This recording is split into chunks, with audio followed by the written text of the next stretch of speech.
The autumn afternoon sunlight in Seattle filtered through the kitchen window, casting a soft glow on Eleanor Thompson's face, a 68-year-old woman with deep wrinkles etched around her pale blue eyes. She sat there clutching a cold teacup, gazing out at the backyard, where golden leaves fell gently like fading memories unraveling. Eleanor had never imagined her life would come to this, a single mother widowed and now pushed out of her only son's life. But where did it all begin, with the silent sacrifices she had poured into Michael, her son? Looking back, Eleanor vividly recalled that fateful day 15 years ago. Robert, her husband, a brilliant civil engineer, was taken forever in a car accident on the I-5 freeway. It was a rainy evening, and Robert was driving home from a construction site. The phone rang in their small Ballard neighborhood home, and the police officer's voice on the other end shattered Eleanor's heart. "Ma'am, we're so sorry."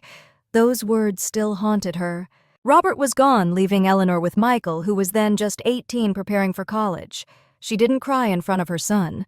No, Eleanor wouldn't allow herself to be weak. She had to be strong because Michael needed her. Once a respected university lecturer at the University of Washington specializing in English literature, Eleanor gave up everything. She left her position in the lecture hall where she had passionately taught the classics of Jane Austen and Charles Dickens to take a part-time job at the local library. The pay was lower, the hours more flexible, but most importantly, it allowed her to be there for Michael.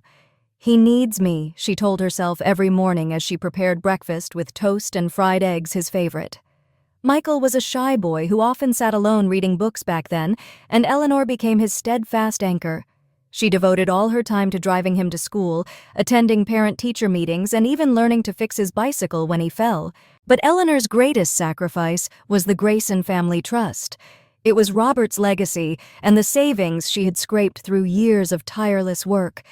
The trust was created with a clear purpose to secure Michael's future.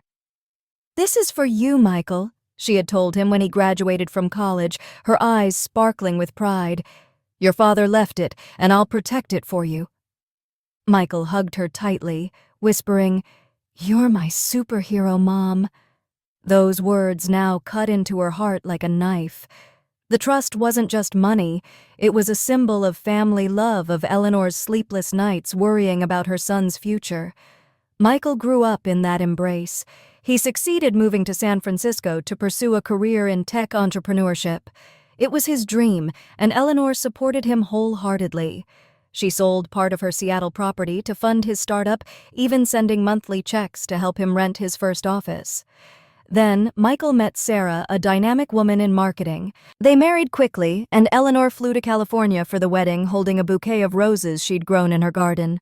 "As long as you're happy, I'm so glad," she said, swallowing tears, as she watched Michael slip the ring onto Sarah's finger. But from that moment, everything began to change. The distance didn't come suddenly, but crept in gradually like a crack spreading across an old wall. At first, there were fewer phone calls. Eleanor called Michael weekly, asking about his work, Sarah, and especially his son Alex, the grandson she rarely got to hold. "Mom, I'm swamped," Michael would say, his voice rushed over the phone. "The company's expanding and Sarah's pregnant." Eleanor understood. She always did. She sent birthday gifts for Alex's children's books she had handpicked from the library, with notes saying, "Love from Grandma in Seattle."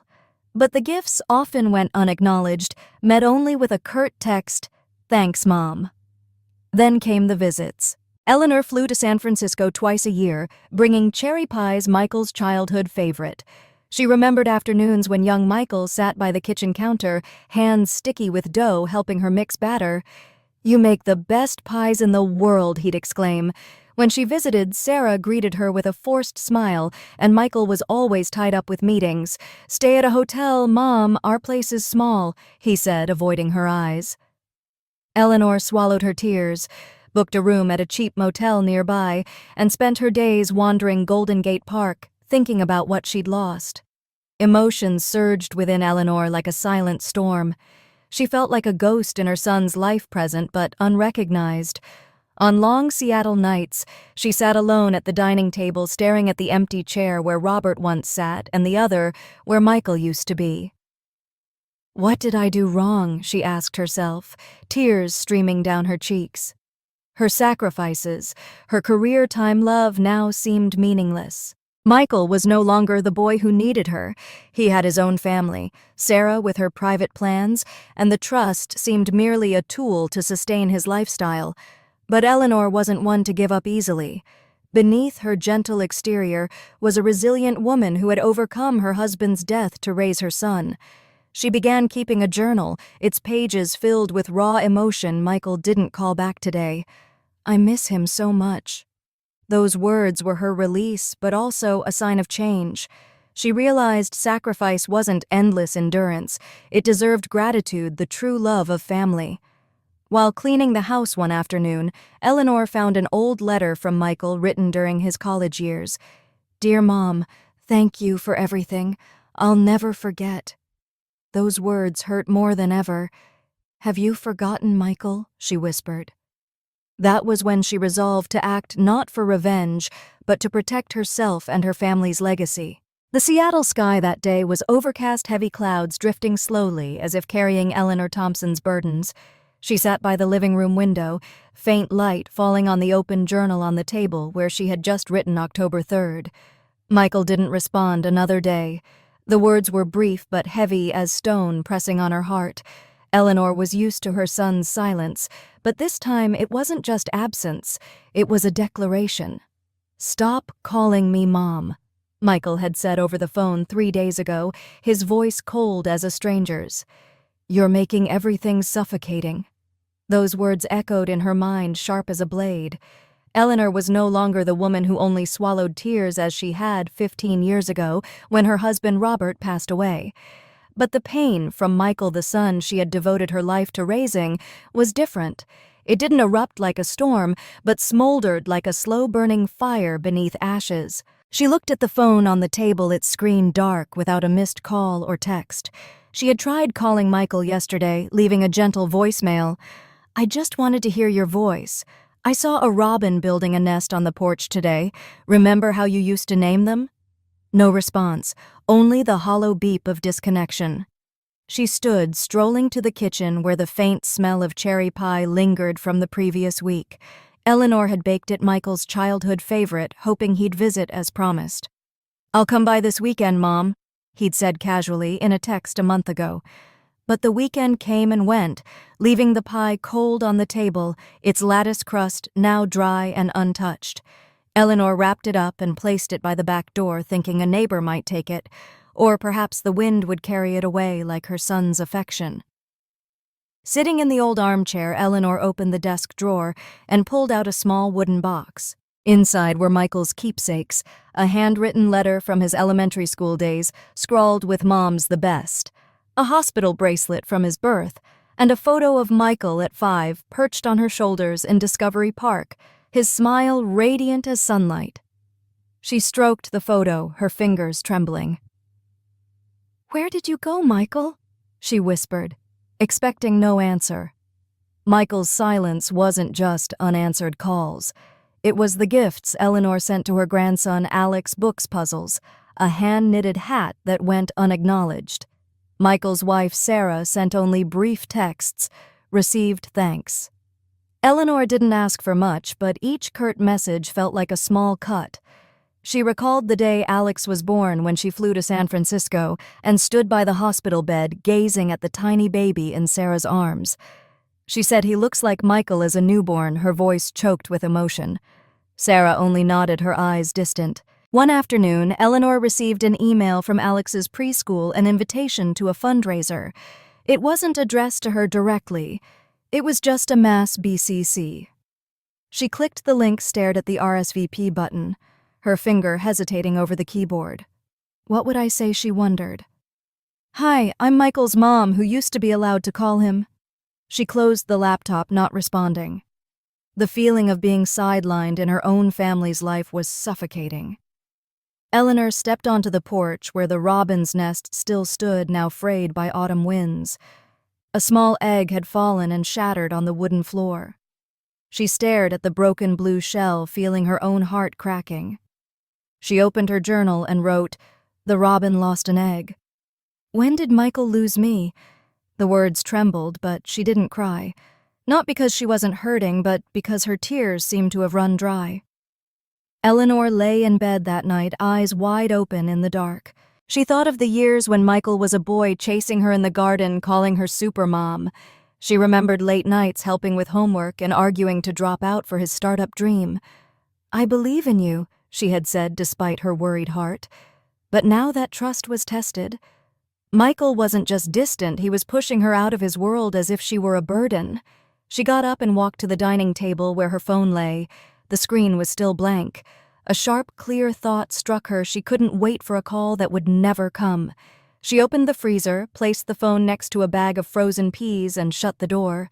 She whispered, "If you don't want to hear me, I won't wait anymore." It wasn't madness, it was a declaration. Eleanor would no longer let false hope imprison her. The next morning, she brewed tea, sat by the window, and looked out at Ballard's quiet street.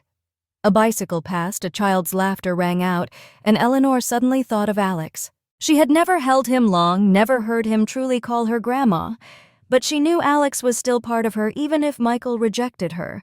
That thought sparked a light in her heart, not to cling to Michael, but to protect what remained her love for her grandson and herself. Eleanor opened her journal, adding one final line, October 4th. "Silence isn't peace, it's a strategy." She closed the book, her gaze resolute. Something was shifting within her, a small flame igniting. Michael might think she'd stay silent forever, but he was wrong. Eleanor Thompson was not someone easily forgotten.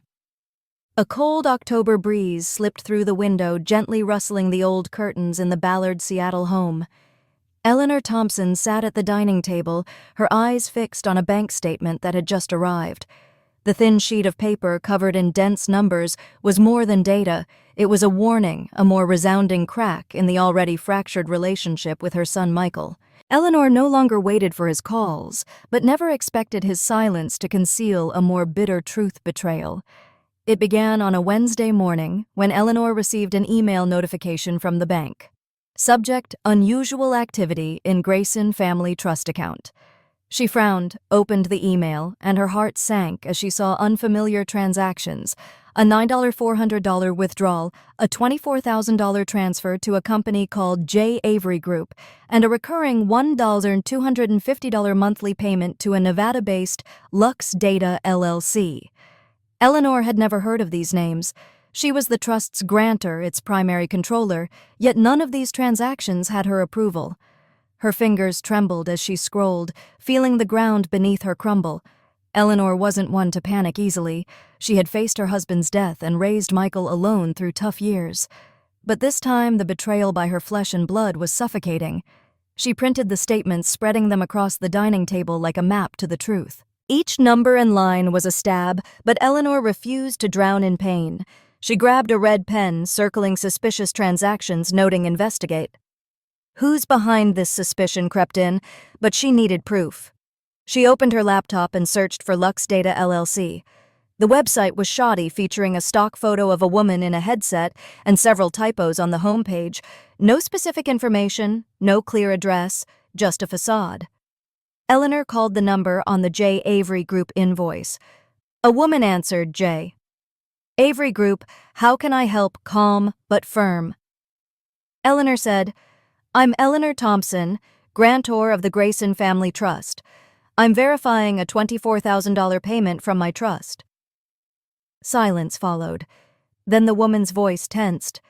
Ma'am, we only work with Mr. Michael Grayson. Eleanor hung up, her heart pounding. Michael, her son. The truth unfolded that night when she checked her email. A message from Michael not meant for her.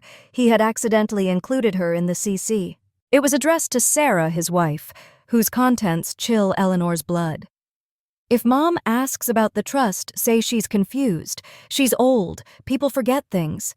Don't let her make a big deal, Sarah. She won't want to be embarrassed. No greeting, no remorse, just a cold plan to silence her. Eleanor printed the email and placed it beside the bank statements. She didn't cry, but her hands gripped the table's edge as if needing an anchor to keep from collapsing. She recalled Michael as a child running to her for comfort when scared. Once, when he was 8 and bullied at school, Eleanor stayed up all night telling him stories of book heroes to ease his pain. "I'll always protect you," she promised. Now he was the one causing her most profound hurt. She opened her journal writing October 6th. "Michael didn't just take money. He took my trust." The words were a final cut, and the first spark of resistance. Eleanor hired a private investigator, David, a middle-aged man with sharp eyes.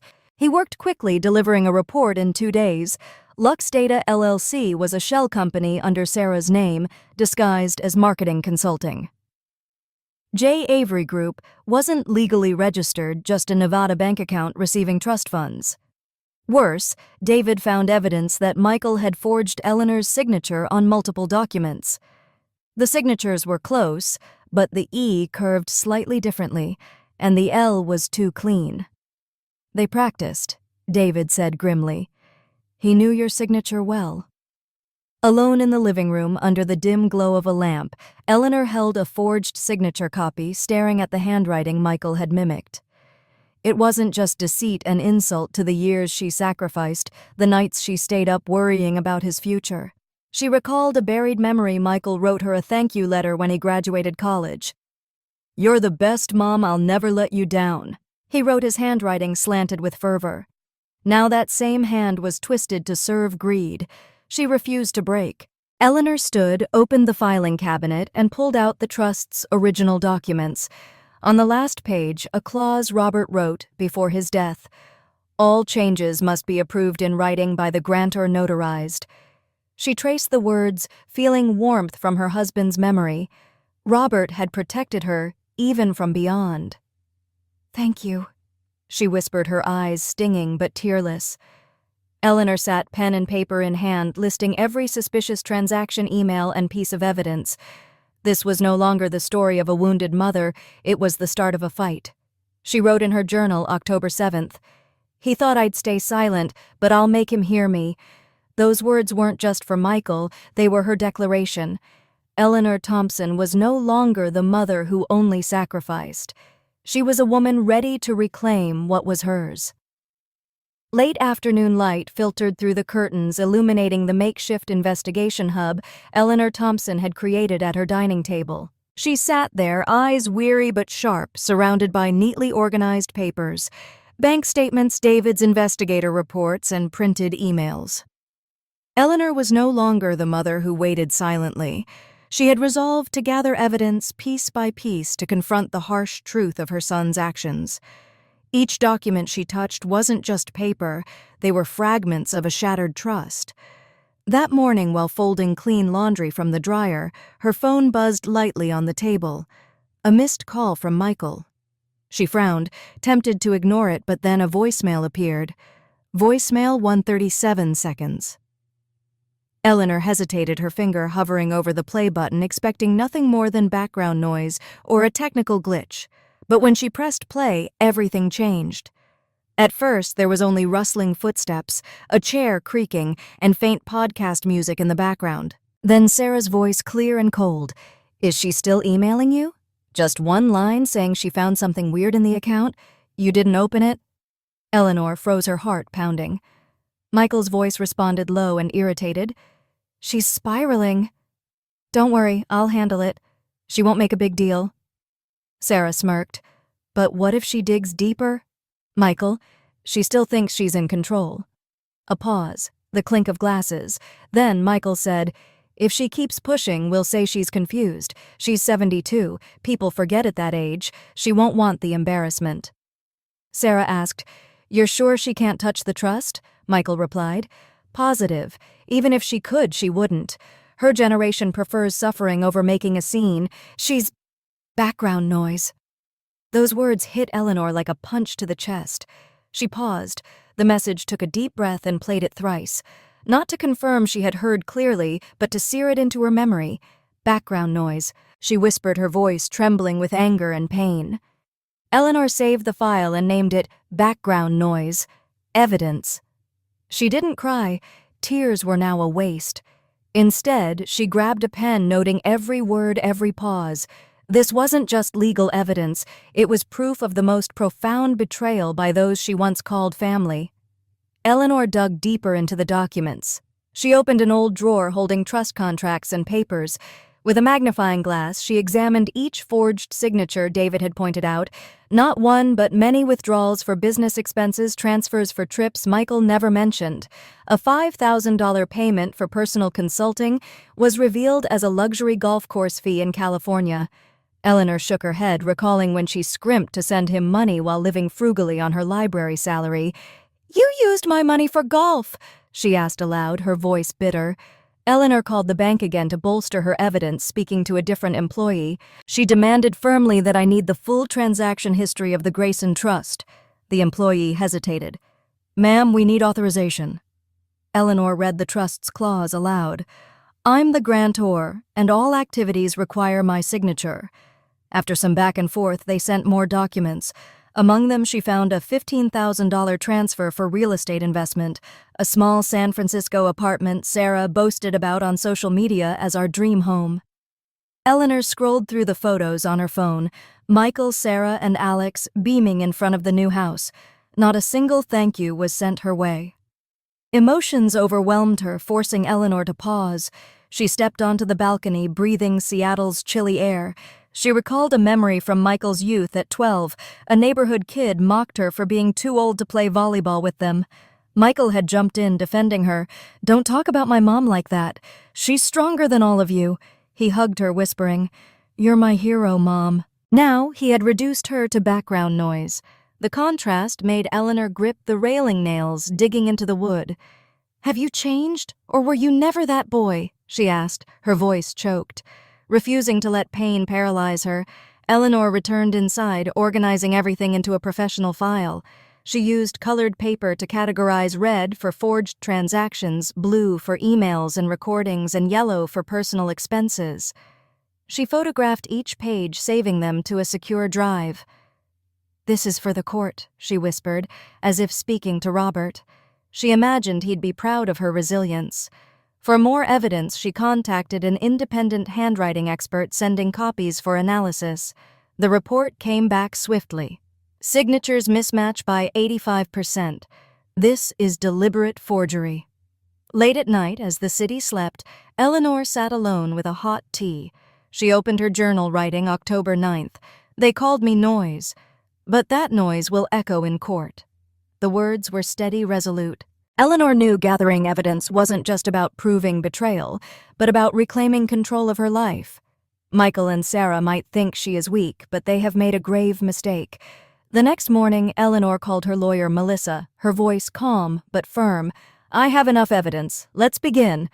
Melissa agreed to meet immediately. Before leaving, Eleanor looked in the mirror, smoothing her silver hair. Her face no longer showed exhaustion. It held the resolve of a woman ready to fight. She grabbed the file and stepped out, knowing this journey wasn't just about money, but healing the deepest family wounds. Drizzling rain fell outside the Ballard Seattle home, as if the sky wept for Eleanor Thompson. She stood in the kitchen, gripping a dish towel, trying to stay calm, as the familiar sound of a car engine rumbled outside. It was Michael's car, with the distinctive sputter of an old motor he never fixed. Her heart pounded not from fear, but from a fresh resolve sharp as a newly honed blade. Today she would face her son not as a mother begging for affection, but as a woman demanding truth.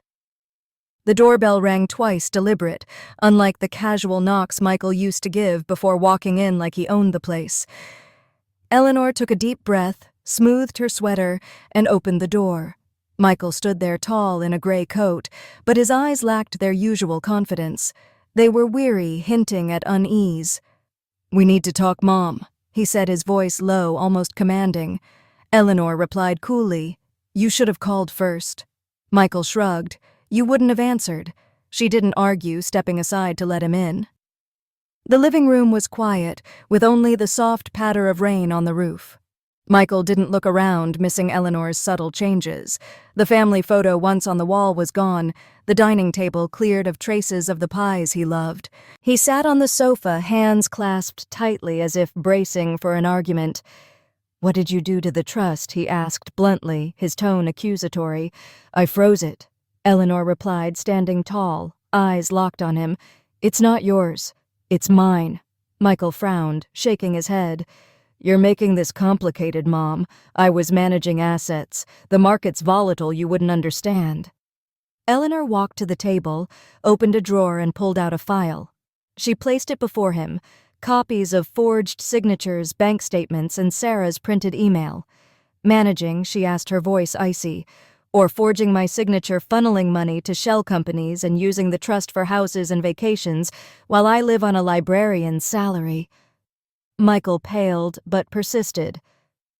"You're misunderstanding. It's a long-term strategy." Eleanor cut him off. She opened another drawer, retrieving a small metal tray and a box of matches. "Want to know my long-term strategy?" she asked, then stepped onto the back porch carrying a copy of a forged document. She struck a match under the dim porch light, the small flame flaring as it consumed the paper. Michael rushed after her, shouting, "What are you doing?" Eleanor met his eyes, her voice calm. "I'm burning your lies. This is my signature twisted by you. Now imagine your name in ashes." The fire devoured the paper ashes, swirling in the wind. Michael stood frozen, eyes wide, not with anger, but shock. She returned inside, sat at the dining table, and opened her journal. Michael lingered on the porch as if unsure what to do. Finally, he stepped in, his voice softer. "Mom, I didn't mean to hurt you. I just wanted to protect my family." Eleanor looked up, her gaze sharp as a blade. "Your family? What about me?" "Michael, what am I to you? A bank to withdraw from? Or an older woman you thought would stay silent?" Her words weren't loud, but each struck like a hammer, shattering Michael's confidence.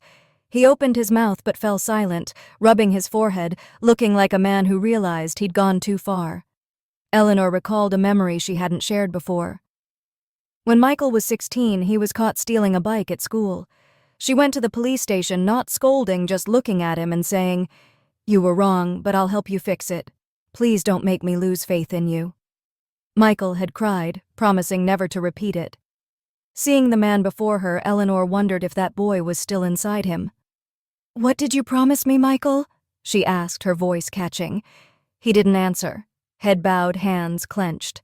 She stood, walked to the bookshelf, and pulled out an old letter Michael wrote in college. "Read it," she said, sliding it toward him. "You wrote that I was the best, that you'd never make me sad. But now you stole not just money, but my dignity." Michael looked at the letter but didn't touch it. "Mom," he started, but Eleanor raised a hand. "I don't want apologies. I want you to know you went too far." Michael stood and walked to the door but paused. "What will you do next?" he asked, his voice trembling. Eleanor looked at him, unflinching. "I'll protect what's mine, and if you keep going, you'll lose more than money." He said nothing more, turning and leaving. The door closed, not slammed, but loud enough to echo in the quiet room. Eleanor sat, opened her journal, and wrote October 12th. Michael came to explain. "I answered with fire. He thought me weak, but he was wrong." She looked out the window, rain still falling, but her heart was no longer heavy. This confrontation wasn't an end, but a beginning for a new Eleanor. Not just a sacrificing mother, but a woman ready to stand up. She set down the pen, gazing at the tray of ashes on the porch. The fire had died, but her strength was ablaze. Michael might think she'd let it go, but he didn't know Eleanor Thompson was now a storm ready to sweep away every lie. Seattle's rain had stopped, leaving a damp, chilly air that mirrored the steely resolve growing in Eleanor Thompson's heart. Her Ballard home was no longer a refuge for painful memories, but a fortress where she built a strategy to reclaim what was hers. After the tense confrontation with Michael, Eleanor knew words and fire were only the first step.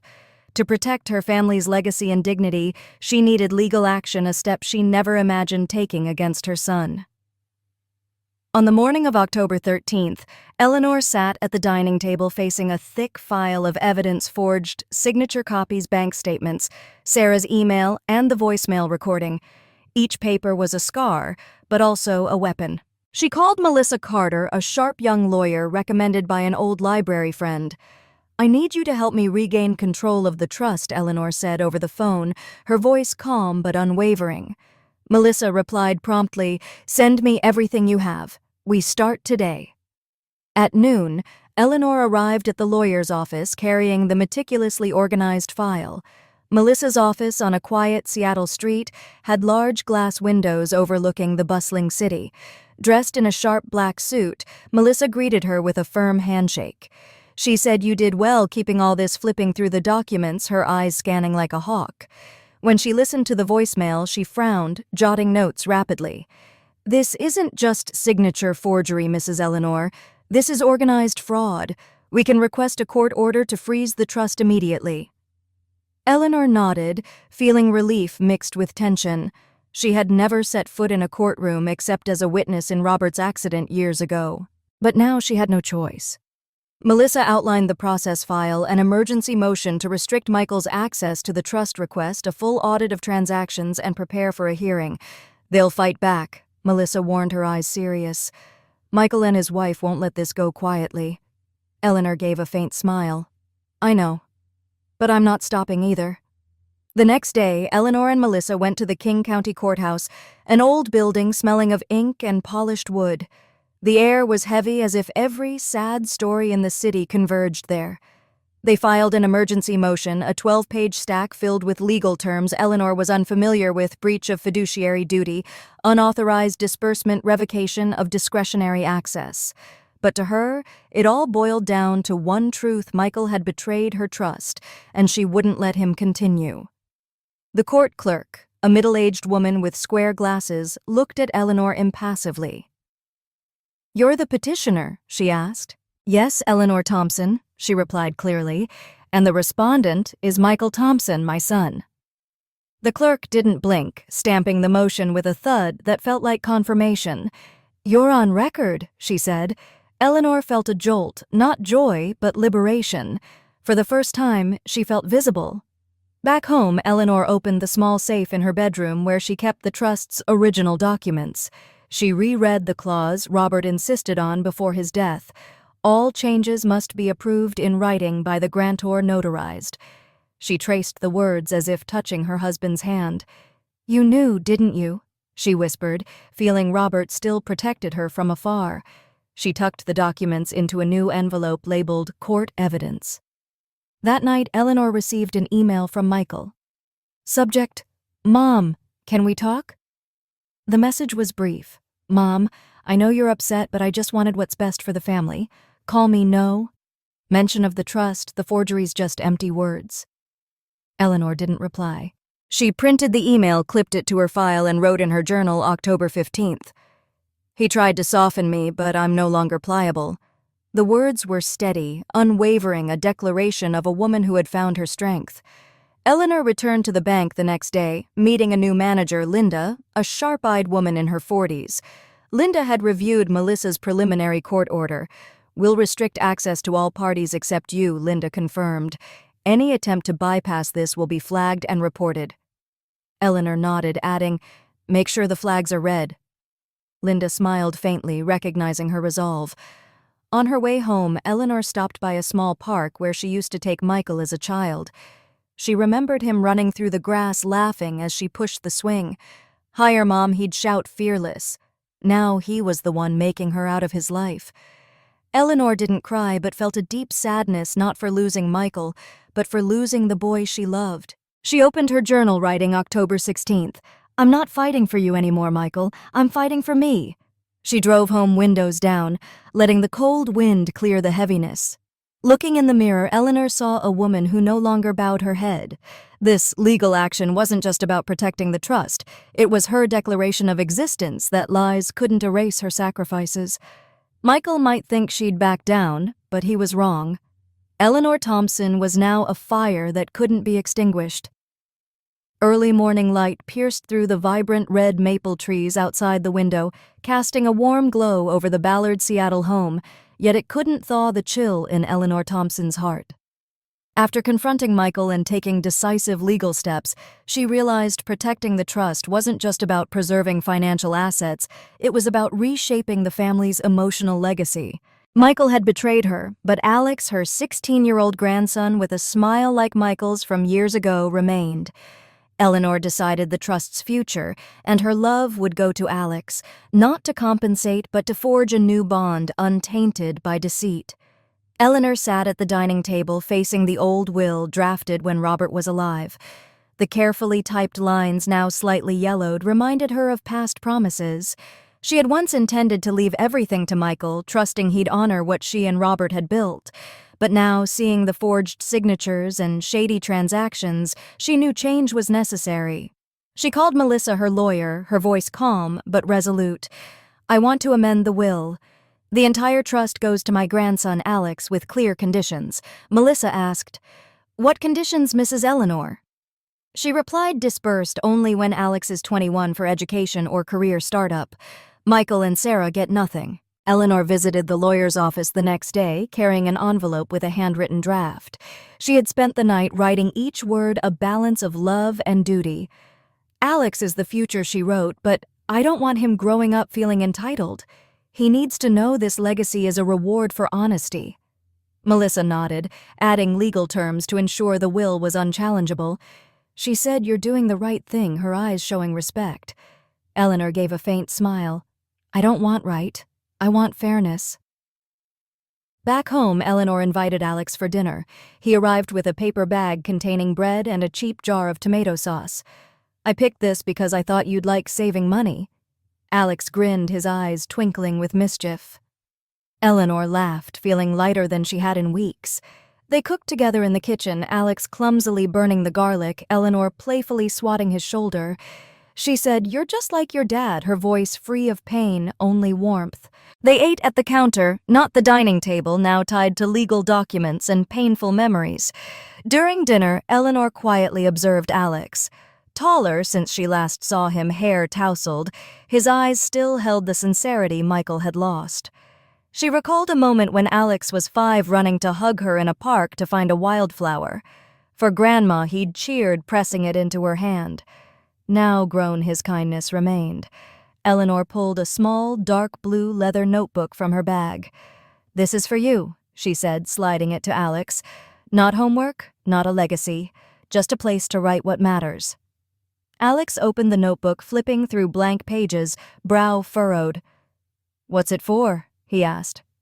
Eleanor smiled. "To record who you want to be. I've written too many letters to people who don't read. Now I want to write with someone who listens." Alex touched the cover, gently sensing its weight. "I'll keep it," he said, his voice soft but firm. Eleanor nodded, feeling an invisible thread tying her to her grandson, not through Michael, but directly, authentically. After Alex left, Eleanor opened the safe, retrieving a gold necklace with a green glass pendant, an heirloom from her grandmother. Once meant for Michael, she wrapped it carefully in an envelope labeled, "For Alex when he's ready." She wrote a short letter, not to send yet, but to store Alex. "This is a gift from your ancestors. This is not for selling, but to remind you that family members cherish each other." She sealed it, labeling it, "New Legacy." Eleanor sat at the table that night, opened her journal, and wrote, "October 18th. I gave not to hold, but to set free. Alex isn't Michael, and I'm not the mother I was." She closed the book, looking out at the moonlit porch. The robin's nest was gone, but a new one was forming. Eleanor felt an odd liberation, not from triumph over Michael, but from choosing a new path. The next day, she met Melissa to finalize the will. Melissa read the draft, nodding. "You're drawing a clear line. Michael can't interfere." Eleanor replied, "I'm not doing this to punish my son. I'm doing it because Alex deserves protection." Signing the new will. Eleanor felt a weight lift. She was no longer just a sacrificing mother, but a grandmother rewriting the family story. Back home, Eleanor stood before the mirror, studying her face. The wrinkles were no longer marks of suffering, but proof of resilience. She slipped Robert's wedding ring onto her right hand, not for marriage, but to remind herself of the strength that carried her through. She opened her journal one last time that day, writing October 19th. "The will isn't an end. It's a beginning for Alex and for me." The dim light of a late autumn afternoon filtered through the window of the Ballard Seattle home, casting faint golden streaks across the wooden floor. Eleanor Thompson sat at the dining table, her hand gently tracing the journal that had become her steadfast companion. After tense days of legal action and amending the will, she felt an unfamiliar peace, not from victory, but from rediscovering herself. But that peace was fleeting. The familiar sputter of Michael's unrepaired car engine sounded outside, and Eleanor took a deep breath, bracing for the unexpected. Unlike the demanding thud from before, a soft knock came at the door, tentative, almost hesitant. Eleanor opened it, and Michael stood, thinner shoulders slumped under an old coat. His eyes lacked confidence or defiance, replaced by exhaustion, as if he'd run a long race and collapsed at the finish. "Mom," he said, his voice hoarse. "Can I come in?" Eleanor nodded, stepping aside but saying nothing.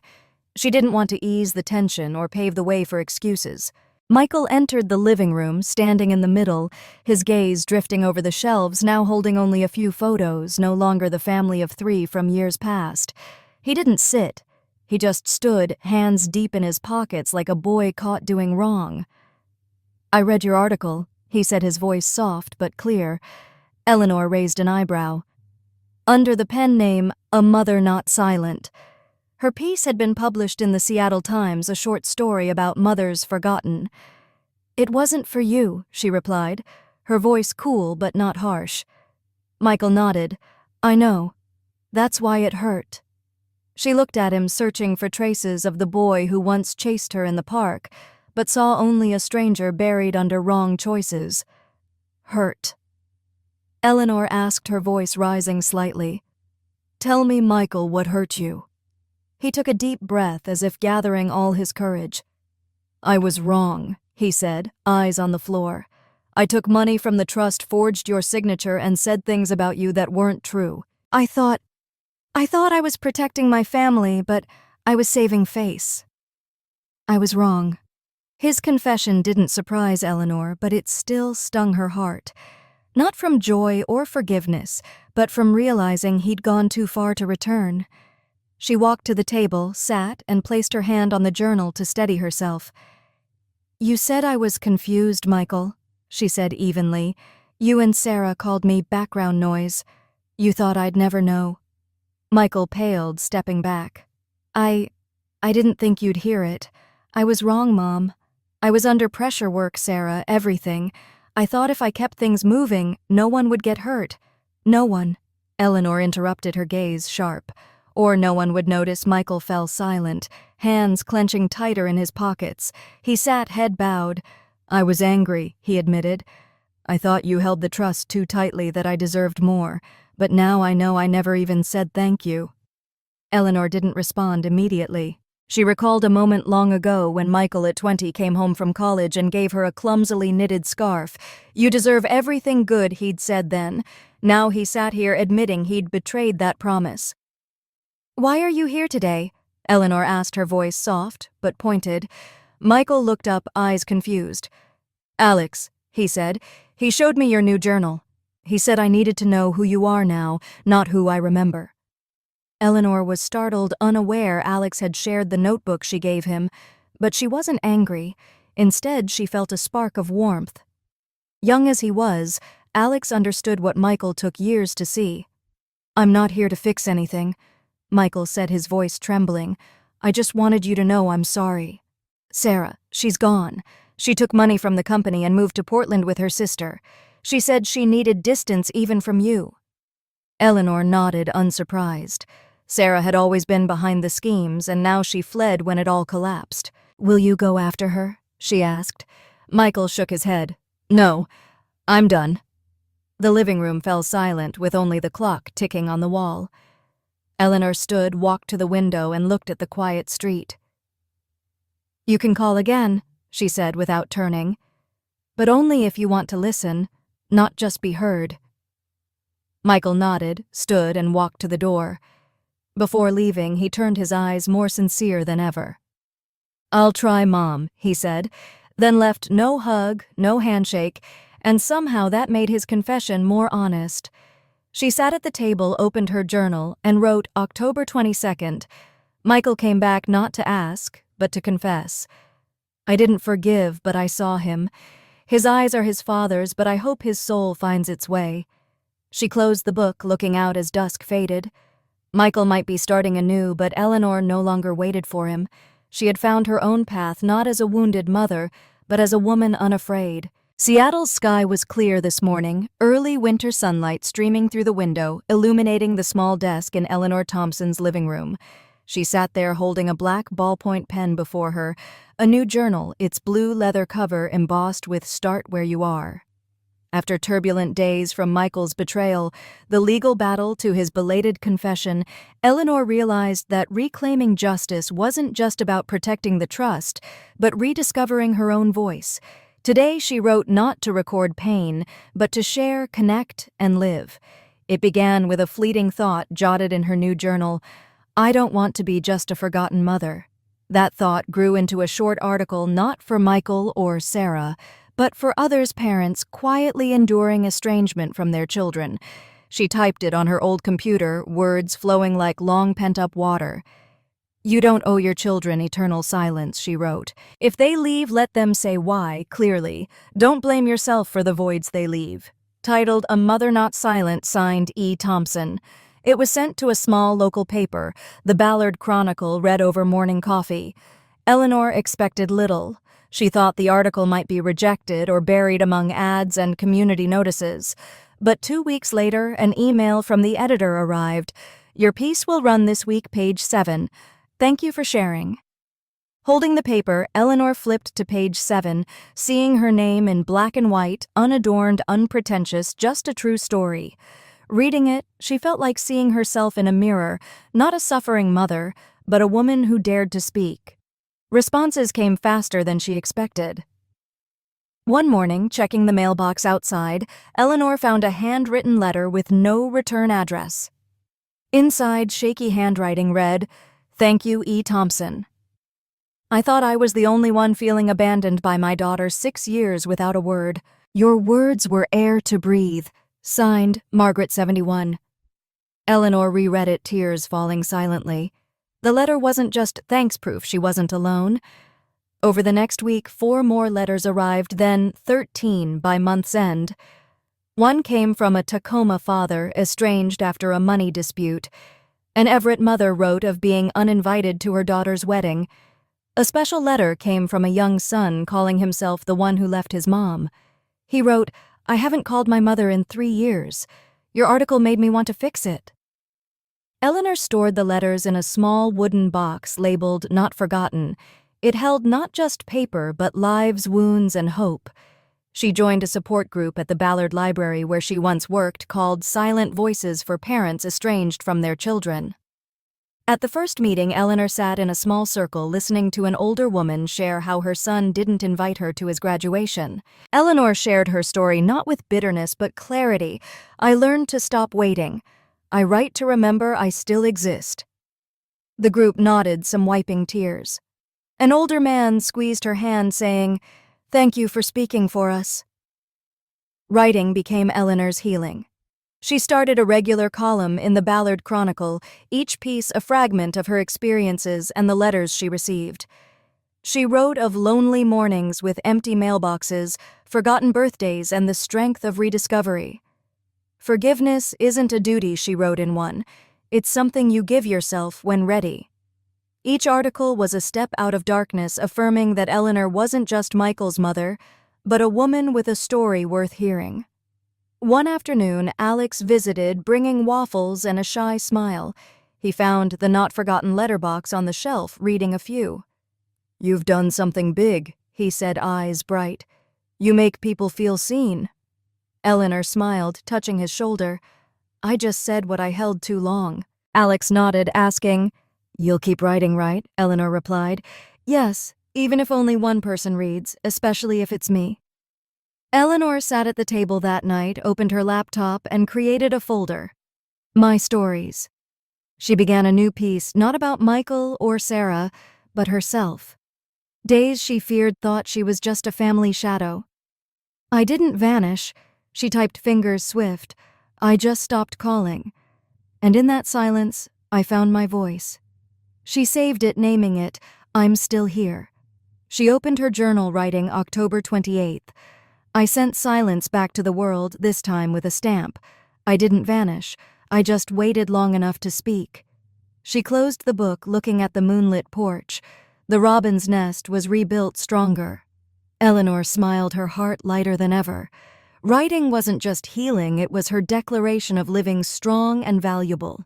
Early winter sunlight streamed through the window of the Ballard Seattle home, spreading a gentle glow across the wooden floor, as if whispering of a new season.